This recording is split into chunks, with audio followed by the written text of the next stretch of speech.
All right, so you've got your turbo installed, and now you're at the final stages of tuning, and you're trying to get your air fuel set, and you went out and bought yourself an air fuel gauge or a boost gauge. This is a dual air fuel and boost gauge that we're going to start stocking on our website. So we like this because it's compact and it has your boost and your air fuel. You can choose 10 different colors, and you can customize your boost and your air fuel colors so that it's easily identifiable or easy to read in the car. So you're concentrating on air fuel, right?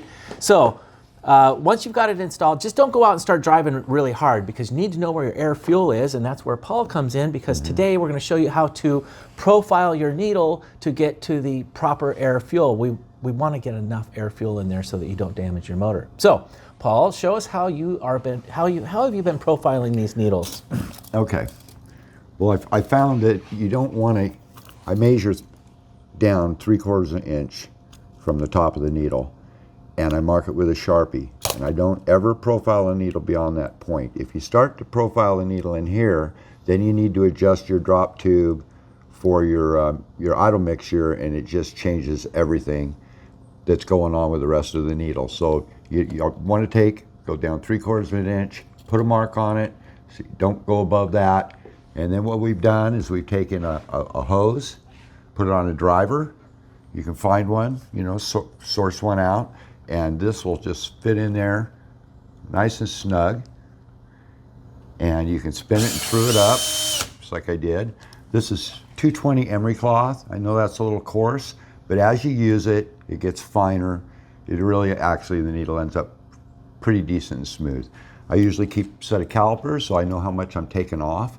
And I just keep working the needle, I keep putting it in the car, I keep driving it till I see the air fuel mixtures where I want it, when I want it. 12 to 1. And I target 12 to 1, 11 and a half, 12 to 1. And so it's not that hard to do. Yeah, 11 and a half is a little on the rich side. That's good. We want a lot of fuel. Yeah. They seem to like it, and you won't hurt your motor. But right. Show them. Go ahead and spin it and start it's as simple as this. I just take the emery cloth, fold it around the needle, make sure I don't go past that line, and I just start working the needle.